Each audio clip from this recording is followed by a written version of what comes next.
Anda jahat sekali Anda ya. Pantas Anda dikeluarin dari band Anda itu. Nah, taulah bapak-bapak kalau buka handphone, fonnya gede-gede. Oh iya. Fonnya gede-gede. Udah nggak kelihatan kan? Iya, jadi dia tuh begini-begini. Dia begini-begini nih. Tapi karena fonnya besar sekali, mau tidak mau, dan brightness-nya tinggi kan. Jadi mau tidak mau kita lihat di sini, ekor mata kita tetap bisa baca. Karena fonnya besar sekali. Nah, saya lihat dia sedang WhatsApp dengan temannya. Oke. Di WhatsApp itu dia minta bokep. Anjing kepo banget anjing. Langsung video-video tuh di WhatsAppnya dia. Tang. Dia nonton di situ. Saya merasa kayak, ngapain sih Pak nonton bokep di sini Tuhan. Bahkan kadang saya menyanyi, saya tuh nggak tahu suara saya ini masuk dengan kunci atau tidak gitu. Ih, kebayang ya. Kunci di mana, suara di mana itu sulit tuh masuknya. Iya, kan orang biasa kayak kepada. Oh, itu terlalu tinggi. Turun dikit Bang, turun dikit. Kepada. Oh iya, segini pas. Saya kok bisa ya dia ngukur ya?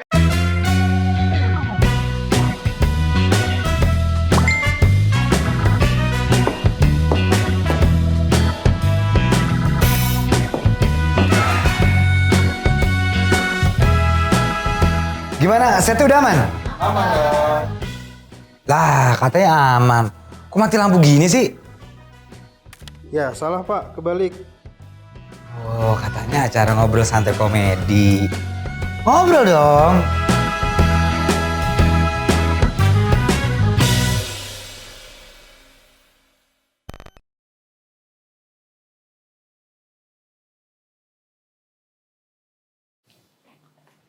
Halo Kakak Onan. Halo. Kenapa tiba-tiba Rata ketawa? So keren ya datangnya ya? Iya. So keren ya. Tapi Bagimu strategi, bagiku gimmick.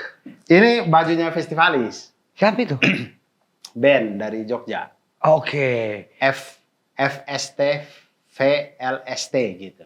Festivalis namanya. Iya. Apa artinya tuh? Bagimu Gak strategi. ngerti, saya kan mereka yang bikin baju. Oke, Saya cuma dikasih doang. Kirain mau menyindir politikus gitu, enggak ya? Oh enggak. Enggak. Saya nggak tahu niat Festivalis bikin baju ini, cuman dikasih saya pakai. Gitu. Suka dong kata-kata ini ya? Sebenarnya saya tidak bisa memilih kan dikirim aja gitu. Oh, karena dikasih aja ya? Iya, dikasih aja. Iya, soalnya ini mirip sama mungkin part of your tour. Ya, bisa juga gitu, bisa juga. Black Camping kan cerita tentang dunia politik Indonesia. Oke. Kenapa itu dipilih? Kenapa itu dipilih? Karena Mamat? Tidak. Tidak. Nggak ada hubungan dengan. Kalau Mama itu kan politiknya politik luar negeri ya. Iya. Nggak tahu politik mana diomongin. Kalau kami kan politik dalam negara Indonesia. Oh jelas. Iya. Oke. Kalau Mama tuh politik yang mana? kayaknya luar negeri deh. Kayaknya ya? Iya. Tapi kenapa Black Camping? Kenapa Black? Karena mau pemilu.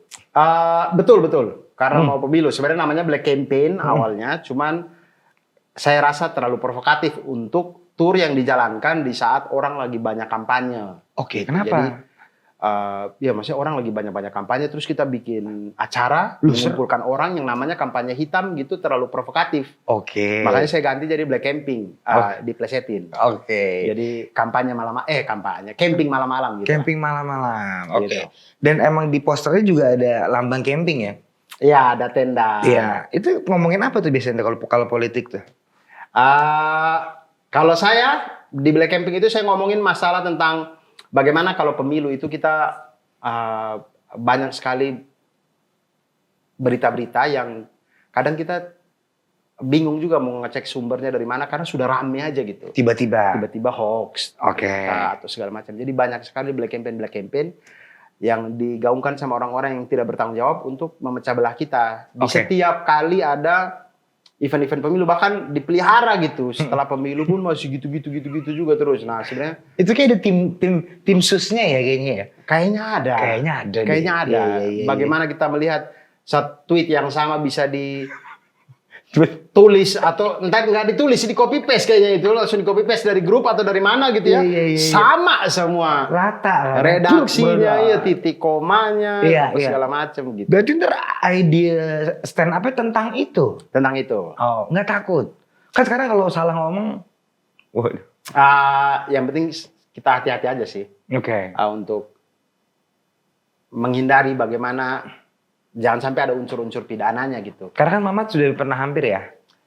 Sering. Tadi kan Mama juga hampir tuh ya. Sudah kepleset sih nampaknya dia ya. Hampir sudah sampai. Udah kan? Sudah bergulir. Bukan bergulir. Lebih ke sudah dilaporkan. Tapi kemudian berdamai. Oh oke. Nggak takut ntar lagi stand up ada yang ini ngerekam gitu. Ya itu bagian dari risiko sih. Tapi mudah-mudahan sih.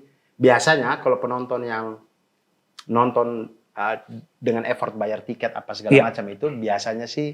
Nggak ada niat jahat ya? Nggak niat jahat. Kalau ada berarti kayaknya saya deh ntar. Jangan dong. Jakarta tanggal 13 ya katanya? 13 Januari. Nah, kalau itu beredar berarti... Onat. Onadio Leonardo ini. Anda jahat sekali ya Anda ya. Pantes Anda dikeluarin dari band Anda itu. Anda tahu kan alasannya kenapa saya dikeluarin? Jahat sih memang. Enggak. Oke, kita kalau ngomongin lo Mama tuh kan lo akrab banget ya. Betul. Tapi Anda sering memfitnah ya katanya. Enggak fitnah juga, itu adalah hal-hal yang black campaign sebenarnya. Black campaign kepada dia. Tapi sebenarnya kan kalau kita fitnah itu atau kita misal itu sebenarnya jalannya bercanda. Tapi kalau kita bercanda itu kalau jauh sekali, orang kan sulit percaya. Emang ini jauh ya? Contoh fitnah yang terlalu jauh. Contoh misalkan jauh sekali itu misalkan tiba-tiba saya bilang Mama tuh cinta dengan Kim Jong Un misalkan. Itu jauh sekali. Loh, belum tahu siapa tahu emang cinta. Siapa tahu ya. Tapi itu hal yang jauh sekali karena dari perjalanan hidupnya dia apa segala macam itu kayaknya tidak pernah bersinggungan dengan orang-orang Korea Utara. Tiba-tiba dia suka Kim Jong Un itu agak aneh. Tiba-tiba ada poster Kim Jong Un di rumahnya kan nggak mungkin Iya. Itu nggak mungkin ya. Kayaknya nggak mungkin. Oke. Makanya kita sebenarnya bercanda untuk hal-hal yang sebenarnya dari dia juga dekat. Gitu. Oke. Contoh misalkan ketika saya bilang dia suka mengkonsumsi alkohol. Luka sebenarnya, dia luka-luka, Revanol sebenarnya itu. Tidak, tapi itu karena dulu kami kalau syuting WIT, syuting WIT di Net TV itu, ada di beberapa episode. Matanya merah? Matanya merah, datang telat, terus mata merah. Oke, mungkin kan ada bu lagi naik di motor. Tidak, dia tidak bawa motor sendiri, dia tidak bisa bawa kendaraan. Oh. Dia tidak bisa bawa kendaraan. Dia nggak bisa nyetir apapun? Tank yang bisa. Kalau tank dia bisa. Enggak, motor mobil nggak bisa dia? Dia tidak bisa, setahu saya. Motor mungkin bisa, dulu di Jogja dia punya motor. Tapi menurut dia, ini dia pernah bilang, bawa motor di Jakarta tuh dia takut. Dia takut karena terlalu rame. Kalau di Jogja dia masih berani tuh. Ya, tidak pakai helm, gitu-gitu segala macam. Ya kelakuannya dia. Jadi dia tuh biasanya naik taksi kalau online. Itu datang itu sudah telat, mata merah. Yang saya tahu mungkin dia bangun telat, buru-buru langsung mandi, mata merah. Cuman kan kalau kita ngomong lurus-lurus kan gak asik. Jadi saya bilang, Mamat kok datang terlambat mata merah, kok mabok ya tadi malam ya pasti ya.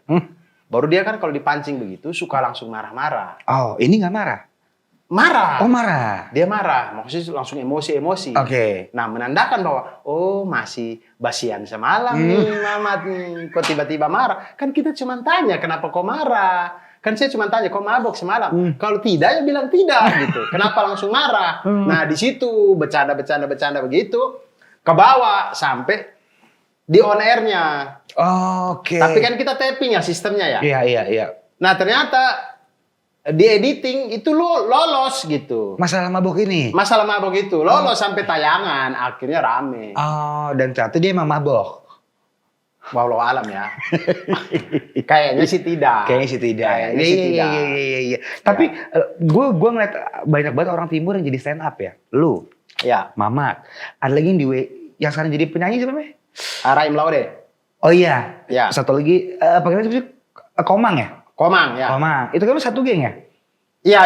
Pokoknya kami komika timur tuh saling kenal satu sama lain. Emang kalau orang timur maunya main sama orang timur aja ya? Emang rasis gitu?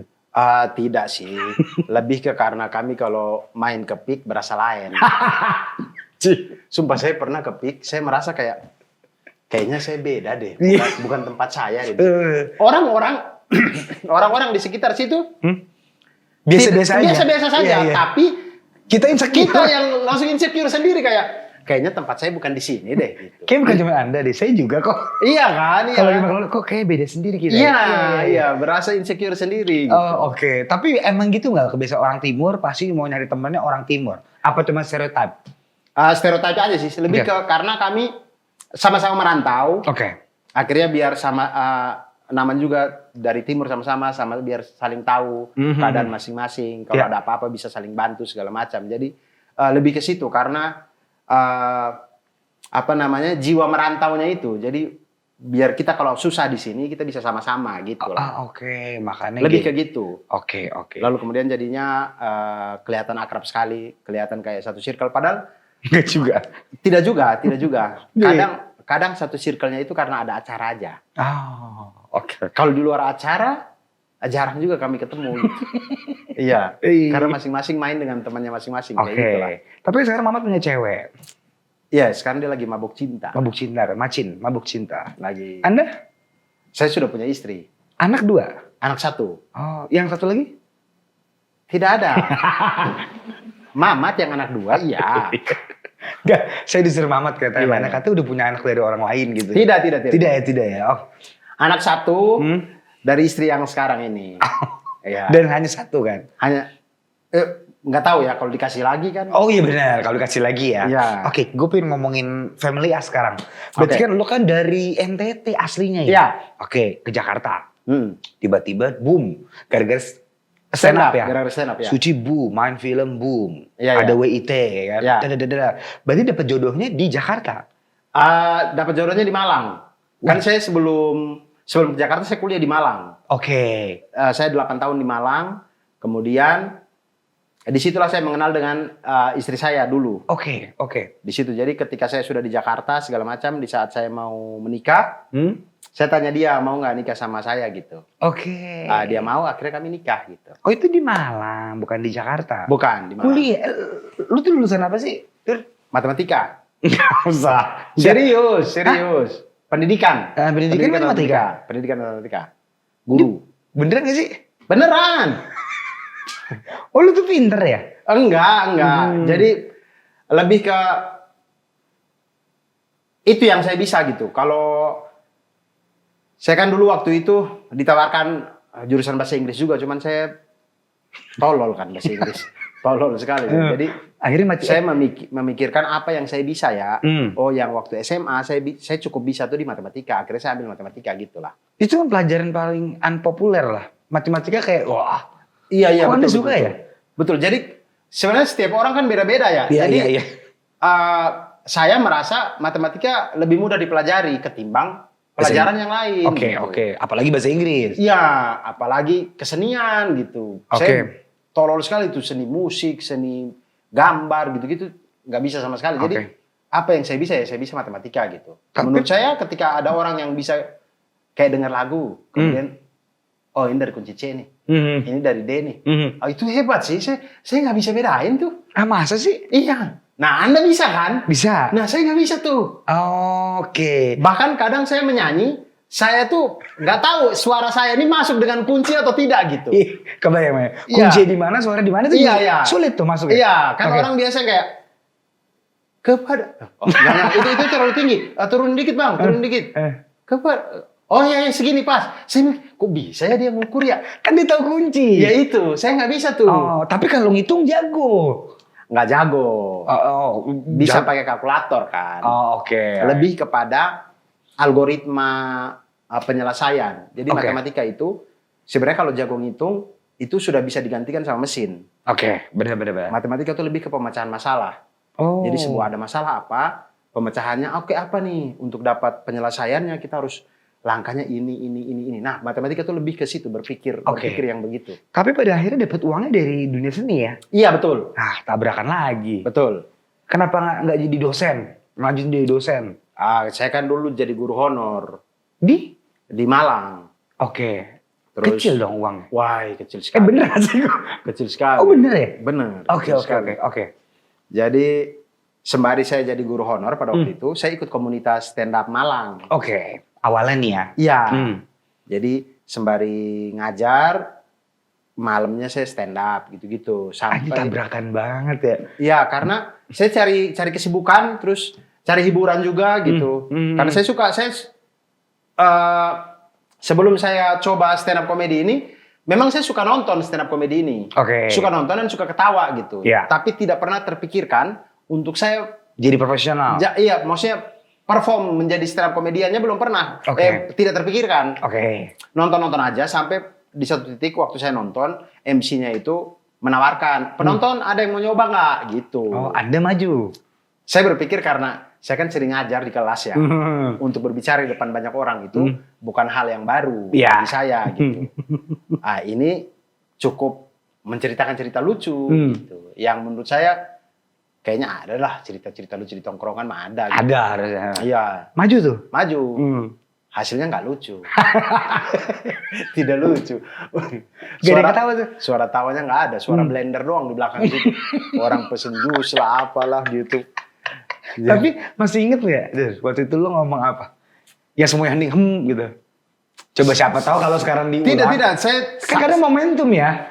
Saya cerita hal-hal yang saya tidak tahu kalau ternyata di jokes itu nggak kena. Nggak, iya maksudnya itu tuh jok-jok internal gitu. Jok-jok internal saya di kelas, di kampus yang orang nggak tahu latar belakangnya bagaimana cerita itu bisa terjadi segala macam. Kayak gitu jadi orang nggak ngeh gitu. Ini maksudnya apa? Memang lucu itu apa segala macam gitu-gitulah. Tapi lu nggak kapok setelah itu nggak lucu, lu malah nyoba terus? Karena setelah itu kemudian diajakin sama anak-anak komunitas stand up Malang. Untuk ikut kompetisi? Bukan, untuk ikut gabung aja dulu. Gabung dulu nih. Biar belajar bagaimana cara nulis, bagaimana cara cari idenya, apa segala macam gitu-gitulah. Nah, salah satu yang seniornya sudah lucu sekali di Malang pada waktu itu Ari Kriting. Ari Kriting itu sudah lucu. Namanya sudah besar lah. Iya. Nah, dia tuh yang ngajarin. Jadi kalau saya tulis materi itu saya kayak bimbingan skripsi sama dia gitu. Jadi tulis materi, datang kasih ke dia, dibaca, dicoret-coret. Ini nggak lucu nih, ini perlu, ini kalimat ini kepanjangan, ini nggak usah ganti. Gitu. Akhir dar. Sampai kemudian 2-3 kali saya coba open mic, kemudian dapatlah tawa pertama lucu. Apa materinya, ingat gak? Kira-kira kita masih ketawa nggak di sini? Materinya juga dulu lucu. Coba ya kita tes ya. Dulu lucu. Coba ya. Dulu lucu. Coba. Kalau sekarang kurang, ya nggak apa-apa dong. Ya namanya juga termakan waktu ya. Betul, coba. Siapa tuh masih lucu? Jadi saya ini, perkenalkan teman-teman, saya ini Abdur, saya asli dari NTT. Dan saya ini asli keturunan nelayan dari Lamakera. Jadi saya itu saking memegang teguh keturunan nelayan ya. Saya kalau bawa motor, kalau di lampu merah itu saya tidak rem. Tapi saya buang jangkar. Gitu materinya. Kenapa nih? Pada senyum-senyum gak enak gitu. Itu materi pertama tuh? Materi itu. Lagi di lampu merah. Ketawa itu orang. Orang ketawa? Orang ketawa. Coba lagi di lampu merah lempar jangkar gitu ya? Maksudnya menabrakan nelayan dan pembawa motor. Ya gitu. Saya berpikir itu kayaknya lucu. Oke. Tapi memang dia lucu cuma di awal doang itu. Berikutnya sudah tidak lucu. Jadi orang mungkin ketawa karena kaget aja kenapa materinya begitu ya. Kenapa jangkar yang dibawa? Kenapa jangkar yang dilempar? Iya. Nggak, tapi emang lo keturunan nelayan? Keturunan nelayan. Bapak? Tidak, bapak dan mama itu sudah jadi PNS. Tapi kakek nenek semuanya nelayan. Jadi mereka nelayan yang kemudian anaknya disuruh untuk sekolah segala macam, lalu kemudian bapak akhirnya jadi PNS. Dan keluarga lu katanya hampir semuanya guru ya? Iya, rata-rata. Mama saya guru apa? Bahasa Indonesia. Bapak saya jadi PNS, tapi PNS dulu awalnya di Dinas Pendidikan. Di Dinas Pendidikan. Terus paman saya, bibi saya semuanya guru. Semuanya guru. Ada yang guru fisika, ada yang guru biologi, ada yang guru bahasa Indonesia juga. Adik saya yang bungsu guru matematika. Gokil. Ya, jadi rata-rata teacher family. Rata-rata guru ya. Rata-rata di bagian pendidikan. Kami bergeraknya. Keren. Gitulah. Apalagi dulu yang pengen lo lakuin? Kayaknya semua udah lo lakuin ya. Film. Apa? Ya, anything. Masih banyak lah bang. Apa? Ini berarti si Black Camping ini satu tour stand up tunggal ya? Iya. Lo doang dong. Iya. Itu kan kayak mimpinya semua stand up ya, bikin stand up tunggal gitu. Iya. Ini udah kesampaian. Bagian dari karya lah. Bagian dari kita bertumbuh membuat karya gitu. Jadi hampir semua stand up comedian pasti pengen punya show. Dan banyak sudah yang punya gitu. Oke. Berapa kota ini? Sorry. 12 kota. 12 kota. Diawali di kota? Kota Makassar 21 Oktober. Oke. Lalu kemudian finishnya nanti di Jakarta tanggal 13 Januari. Oke. Dia mampir dari Makassar. Kemudian ada juga Balikpapan, ada Banjarmasin. Iya. Ada Batam, ada Lampung. Ada Bandung, Bogor, Jogja, Semarang, Surabaya, Bali, Denpasar, lalu kemudian Jakarta terakhir. Oke, 13 kota, 12 kota. Kalau mau beli tiket nih, saatnya gue beli Beli tiketnya langsung di abdurarsyad.com. abdurarsyad.com. Ya. Mahal gak sih? Enggak sih bang. Early bird itu beda-beda harganya. Jakarta 150.000 early bird, tapi yang Jakarta udah sold out. Wih, yang early bird-nya. Oke. Jadi pre-sale-nya itu Jakarta masih bulan Oktober nanti. Kalau pre-sale kota-kota yang lain itu 14 Oktober. 14 Agustus dibukanya. Tapi early bird-nya habis semua. Early bird-nya masih ada. Yang sold out itu Jakarta, Bandung sama Banjarmasin. Sorry. Oh, sisanya Jakarta, masih ada. Bandung sama Banjarmasin. Yang lainnya early bird-nya masih ada sampai tanggal 13 Agustus. Oke. Kenapa early bird ya? Kenapa nggak dibilang lately bird?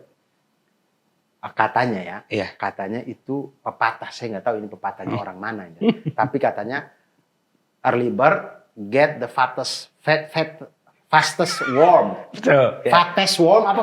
Fastest worm. Ya. Fastest worm. Cacing yang cepat, cacing yang paling sehat lah intinya. Oke. Pokoknya burung yang pagi-pagi udah nyari itu dapat cacing yang masih seger. Betul. Nah, gitu. Makanya katanya kalau kita bangunnya kesiangan, katanya rezeki dipatok ayam. Itu ada nggak di NTT pepatah itu? Ada dong. Ada kan? Ada. Itu maksudnya apa? Ya maksudnya mungkin ayam sudah bangun pagi-pagi kan, gitu. Dia udah kokoroyok, tapi ayam tuh begitu, dia kokoroyok tapi nggak turun dari pohon tuh. Dia suruh kita bangun ya, dia kokoroyok, tapi dia tetap tidur aja di pohon tuh. Ntar matahari terbit baru dia turun. Sama aja dia sebenarnya. Makanya lebih bagus burung. Kalau burung pagi-pagi dia udah turun tuh. Oh, makanya beli early bird tiket Beli lo dong. Itu baru 4 yang sold out ya, saya masih bisa dibeli semua ya. Baru 3 kota yang sold out, yang lainnya insya Allah masih ada. Oke, ini pertanyaan terakhir gue. Jadi kita tuh sempat riset lu di TikTok. Oke. Yang gue kaget dari seorang Abdur aja, lu kemana-mana tuh naik Vespa. Ya. Parkirin di KRL. Tidak parkir di KRL dong. Bagaimana Vespa bisa naik KRL, bos? Parkir di mana? Di dekat stasiun. Dekat stasiun. Nyambung ke tempat kerjaan, ke sini. Ya. Pertanyaan gue, kenapa lu nggak bawa Vespanya aja? Capek. Hah? Capek, Bang. Masa sih? Iya. Yang pertama, saya itu merasa diri bawa kendaraan sendiri capeknya minta ampun. Oke. Yang kedua, saya itu orang yang gampang emosian di jalan. Saya tahu itu. Jadi kalau lagi buru-buru atau lagi apa gitu, orang kan ya namanya segala kepentingannya manusia di Jakarta ini ya. Memang ada yang butuh cepat apa segala macam. Apalagi kalau ketemu orang-orang yang pakai forrider itu, saya emosi sekali. Nah, untuk menjaga kesehatan mental saya, kayaknya saya naik kendaraan umum deh. Dan jauh lebih sehat. Jauh lebih sehat. Oh iya? Jauh lebih sehat. Karena kita jalan kaki. Oke. Ada proses jalan kaki, naik turun tangganya. Untuk sampai ke KRL-nya. Lalu kemudian banyak waktu yang kita bisa habiskan. Contohnya? Gitu, kalau kita tidak bawa kendaraan. Oke. Contoh, misalnya di KRL itu ya misalkan dari Citayam sampai Kalibata atau Citayam sampai Cawang. Itu saya bisa dengerin satu podcast. Oh. Saya bisa baca-baca. Me time ya? Iya, saya bisa nonton YouTube. Oke. Hal-hal yang saya tidak bisa lakukan ketika saya bawa kendaraan sendiri gitu. Oh iya juga ya. Iya. Kadang kalau saya mau tampil stand up, di momen di kereta api itu, di KRL itulah saya badanin materi, ngulang-ngulang di kepala gitu. Jadi nyampe di venue, udah siap gitu. Itu kan yang enaknya. Iya. Ada nggak yang aneh dari KRL? Banyak. Apa sih aneh? Kan kalau kita buka YouTube ada aneh-aneh. Ada yang gesek-gesek. Ada yang kehilangan. Masih ada nggak gitu-gitu? Atau yang lu lihat, Dur? Yang saya lihat ya. Yang saya lihat. Hal-hal pertama yang sering banget saya temuin. Ya. Yang sering banget saya temuin itu adalah cewek cakep. Cewek cakep memang ada. Ada dong. Selalu ada. Selalu ada kan. Di setiap gerbong tuh selalu ada. Walaupun entahlah ya, cakep itu kan relatif ya. Enak dilihat. Enak dilihat, oke. Enak dilihat, kayak kita lihat, aduh mbak ini manis sekali. Iya. Yang gak enak dilihat lebih banyak dong. Banyak, bapak-bapak ini di sebelah saya banyak. Hal yang sering saya temuin itu adalah bapak-bapak bau ketek. Itu banyak ya? Banyak sekali. Oke. Makanya saya suka sekali. Makanya saya agak tidak setuju kalau peraturan ini kemudian dicabut. Apa? Yaitu peraturan menggunakan masker di KRL. Oh. Kan zaman pandemi itu harus pakai masker. Betul. Tidak boleh ngobrol. Oke. Pakai ini lagi apa yang buat tangan tuh ya, jadi wangi terus ya? Iya, itu. Oke. Itu dua hal. Pokoknya kalau kita ngobrol, ada petugas datang tegur gitu. Oke. Nah sekarang itu sudah mulai longgar nih. Orang sudah nggak pakai masker. Boleh nggak pakai masker. Ada yang ngobrol juga udah nggak ditegur gitu. Oke. Nah itu saya pengennya tetap gitu. Menghindari bapak-bapak ini. Selalu ada bapak-bapak ini? Selalu ada. Oke. Bapak-bapak pulang kerja yang ya kalau berangkat kerja langsung bau ketek memang aneh dia. Tapi ada kan? Ada. Dari rumah udah mandi tetap bau kan? Ada. Tapi beruntungnya saya kalau berangkat tidak di jam kerjanya orang. Oke. Kan biasanya aktivitas saya dimulai dari jam 10, jam 11 siang. Jadi kalau mereka kan jam 7 tuh udah jalan. Iya, kadang subuh mereka udah ini. Tapi kalau pulang ketemu terus sih. Nah, kalau pulang saya sering pulangnya sore, maghrib. Nah ini ketemu nih. mepet. Saya bilang, ya Allah bapak ini baunya minta ampun. Bau sekali. Kadang dia kan pegang begini. Dia pegang begini. Kita di sebelah sini nih. Tapi kipas anginnya lewat gini. Jadi kita mau berharap dari kipas angin juga, wah udah kena keteknya duluan. Itu satu. Iya. Ada lagi nggak? Yang lainnya, saya pernah indie banget soalnya loh. Gue jarang banget gue interview orang yang rutin ya. Iya. Jarang banget gue. Saya pernah di sebelah bapak-bapak. Jadi kami lagi mepet-mepet dekat pintu saya. Dia juga dekat pintu. Mepet. Jadi ini dia, ini saya gitu. Dia ini gini. Ini dia, ini saya. Jadi saya lebih tinggi. Dia agak pendek. Saya lebih tinggi. Terus dia tuh lagi pakai headset. Iya. Buka-buka handphone. Bokep. Nah, taulah bapak-bapak kalau buka handphone, handphonenya bapak-bapak, phone-nya gede-gede. Oh iya. Phone-nya gede-gede. Udah nggak kelihatan kan? Iya, jadi dia tuh begini-begini. Dia begini-begini nih. Begini-begini. Dia angkat-angkat gini karena di sana ada orang. Nah, saya di sini nih. Ini. Nah, saya sebenarnya tidak mau lihat. Etika juga kan. Maksudnya dia lagi buka privasinya dia, saya tidak enak kalau lihat. Tapi karena phone-nya besar sekali, mau tidak mau, dan brightness-nya tinggi kan. Jadi mau tidak mau kita sudah begini, tapi kita tetap mau kita lihat di sini, ekor mata kita tetap bisa baca. Karena phone-nya besar sekali. Nah, saya lihat dia sedang WhatsApp dengan temannya. Oke. Di WhatsApp itu dia minta bokep. Anjing kepo banget anjing. Makanya saya bilang saya tidak mau baca, tapi karena saking besarnya, saya jadi baca. Dia bilang, woi bro, kirim bokep dong. Gitu. Dan balasan temannya lu baca juga? Temannya kirim. Temannya balas, cepet banget. Temannya balas kirim. Kasih link. Ini bukan link. Apa? Ini video-video bokep yang udah mungkin langsung 30 detik. Mungkin yang 1 menit, yang gitu-gitu. Iya. Video-video. Pokoknya langsung video, tidak link. Langsung video-video tuh di WhatsApp-nya dia. Tang. Dia nonton di situ. Sambil gini, yang gini. Iya, jadinya begini. Dia nonton, tapi dia pakai headset ya. Oh iya. Dia nonton gini. Nah beruntungnya di sekelilingnya dia ini kami cowok semua ini. Kami cowok semua. Cuman saya merasa kayak ngapain sih Pak nonton bokep di sini Tuhan. Bisa di rumah ya. Iya, maksud saya ngapain sepenting apa itu? Maksudnya apa urgen dirimu sampai kau nonton di dalam gerbong gitu. Kalau itu hak privasimu, kamu nonton terserah, tapi nanti aja gitu di rumah atau lagi tunggu kendaraan atau apa yang sepi. Ini kami lagi mepet-mepet, dia nonton bokep di situ. Untung HP-nya, phone-nya gede, bokepnya nggak gede itu. Kalau bokepnya juga gede, wah keluar itu cewek cowoknya dari HP-nya dia. Itu aneh sih, itu aneh. Itu aneh. Iya. Tapi sebenarnya lebih banyak gak anehnya dong ya? Banyak sekali. Itu saya sampai gara-gara dia begitu, saya memperhatikan dia terus. Saya takut dia melakukan hal-hal yang aneh di kereta. Jadi saya jaga dia terus gitu di situ. Takutnya kan lagi gini tangannya satu bawa gini ya. Iya, iya. Kan, males. Atau dia mendekati penumpang-penumpang lain atau apa gitu. Jadi saya jagain dia. Jadi sudah tidak bisa kemana-mana, dia pokoknya di pintu situ itu. Dia mau masuk ke dalam udah nggak bisa, orang saya jaga di situ. Udah saya udah di situ.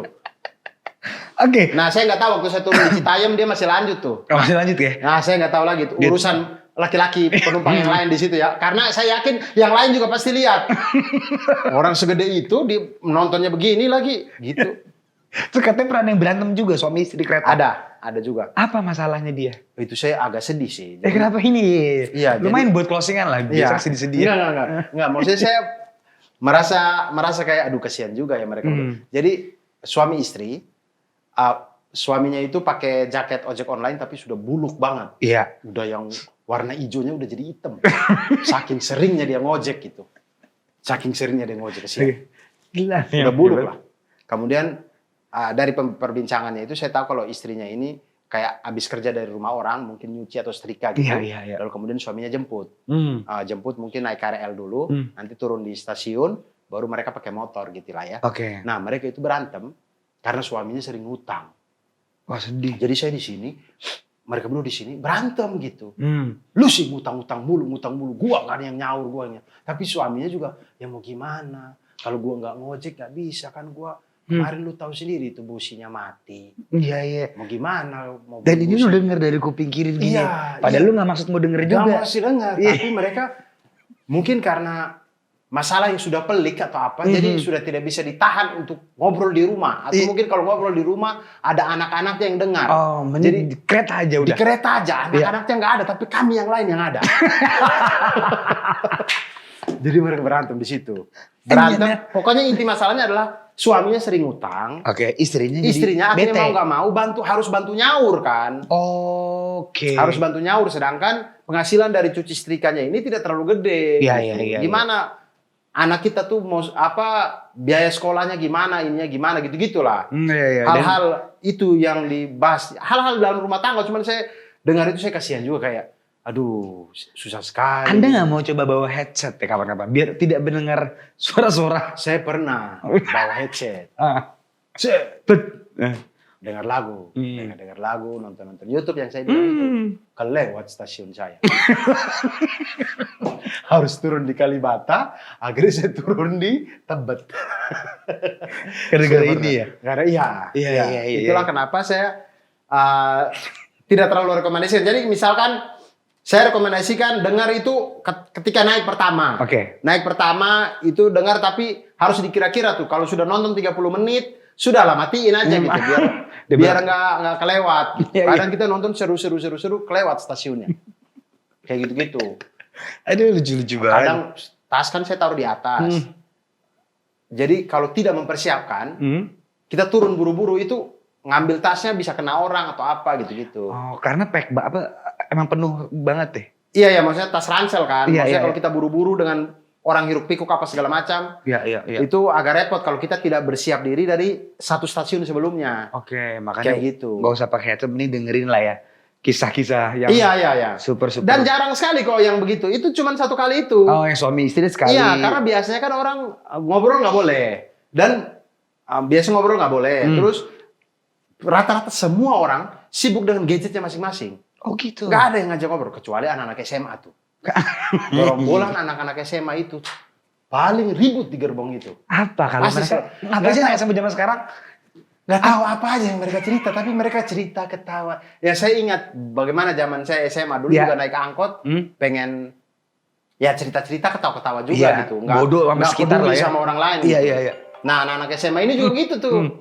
Naik cerita hal yang di sekolahnya mereka, cerita masalah Mobile Legend atau apa gitu, ketawa-ketawa apa segala macam gitu. Oke. Tawuran udah nggak ada dong ya? Tidak ada. Oke. Saya pernah lagi naik Transjakarta, ada 3 cewek.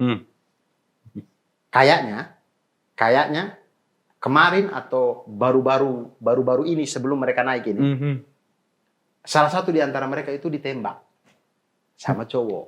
Oh, oke. Jadi sepanjang perjalanan Transjakarta ini saya mau ke M Block. Sepanjang perjalanan saya naik dari Kalibata sampai M Block itu, mereka bertiga ini diskusi, ini cowok bagusnya terima apa enggak? Gitu. Ya Allah. Kenapa Anda mendengarkan lagi? Kan Anda bisa distract baca buku kayak nggak bisa ya? Nggak bisa. Terlalu dekat ya? Kita baca tuh pusing. Oh pusing ya. Pusing di kendaraan. Mau nggak mau Anda dengar. Iya, walaupun Transjakarta tuh Mercy ya. Tetap aja pusing. Tetap aja pusing. Jadi mau nggak mau Anda dengar terus tuh. Iya dengar, karena lucu juga ya. Apa aja sih pertimbangannya? Apa aja sih? Kan ada 3 orang nih. Yang ditembak 1 kan? Yang 1, 2 orang ini ngikut untuk menentukan baiknya lu terima apa enggak nih cowok ini gitu. Nggak penting. Mulai dari pertimbangannya tuh punya motor. Oh, oke. Punya motor. Terus dia bisa olahraga, entah basket, entah futsal lah ya. Oke. Gitu. Itu ngomong gitu, dia kan bisa Iya, tapi basket. tapi dia keren tahu waktu main basket. Gitu. Jadi saya dengar, oh kriteria kalian begitu. Punya motor, jago main basket. Iya. Nah gitu. Terus ada juga teman ini yang bilang terima aja. Karena musuhnya mereka suka juga sama cowok ini. Wajib.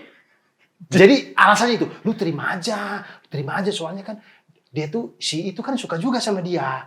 Mending lu terima gitu, biar dia sakit hati gitu. Oh yang di sinetron tuh ada juga ya? Ada juga di Transjakarta ini. Terjadi ya? Iya. Oke. Iya. Anjing. Ada juga yang gitu. Dan pada akhirnya si cewek yang ditembak ini juga nggak peduli sama temen-temennya. Enggak tahu, pokoknya waktu ditanya kan, jadi lu mau jawabnya kapan gitu. Lu dengerin terus tuh? Iya, lu mau jawabnya kapan? Terus dia bilang, gue sih minta waktu sih, waktu itu gue minta waktu 2 lah gitu. Terus temannya bilang, apa 2 jam? Enggak lah 2 tahun. Saya udah lewat sih bilang, dia tembak kok kelas 1, kok kasih jawaban dia kelas 3. Itu mah jawaban UN tuh. saya nggak tahu dia sadar atau enggak ya. Cuma dia bilang 2 tahun sih gue minta gitu. saya ketawa sih. Di saat dia bilang 2 tahun saya ketawa. Saya gitu. Mereka bertiga sadar sih. Kayaknya abang-abang ini dari tadi dengerin deh. Kok bisa ngomong 2 tahun dia ketawa gitu. Cuman saya bodo amat lah. Saya kayak maksudnya kadang serba salah bang. Kita tuh mau nimbrung atau mau bercanda. Takutnya dipikir, abang-abang apa sih so asik banget. Pengen tahu atau takutnya dipikir kita ada modus-modus kriminalnya. Jadi ya udah nggak nimbrung juga. Jadi saya cuma dengerin dan ketawa gitu aja. Sibuk dengan saya bikin video aja gitu. Oke. Oh iya banyak banget video lu ya. Iya. Baru sampai sini. Iya bikin video di dalam Transjakarta. Tapi itu salah satu pengalaman juga. Dan mereka turun juga di M Block. Mereka mau nonton podcast atau apa, saya nggak tahu dah. Yang 3 cewek ini? Iya. Oh, dan akhirnya lu kenalan? Enggak. Enggak. Oke. Saya nggak tahu. Mereka juga nggak kenal saya juga, jadi aman lah. Oh aman. Kayaknya bukan nonton podcast deh. Mereka kayaknya ini deh. Memang pengen main aja. Oke, ke M Block ini? Iya. Lu turun, dia juga turun? Iya soalnya. Dan lu ngeliat cowoknya yang diomongin akhirnya? Nggak ada. Ya? Mereka bertiga doang. Oh bertiga doang sampai akhir tuh ya? Mereka bertiga doang nih turun. Saya nggak tahu udah pada kemana tuh. Mungkin bakar gedung kejaksaan kali. Aduh, thank you ya. Oh, sama-sama. Sekali lagi Black Campaign kapan jadi? Black Camping, sorry. Black Camping mulai dari 21 Oktober. Sekarang tiketnya sudah bisa dibeli di abdularsa.com. Kalau teman-teman ada tiket early bird yang sudah terjual, sudah habis, maka tunggu aja di pre-sale-nya gitu. Nice. Oke, sukses terus. Sama-sama Kak Kuenak. Terima kasih banyak.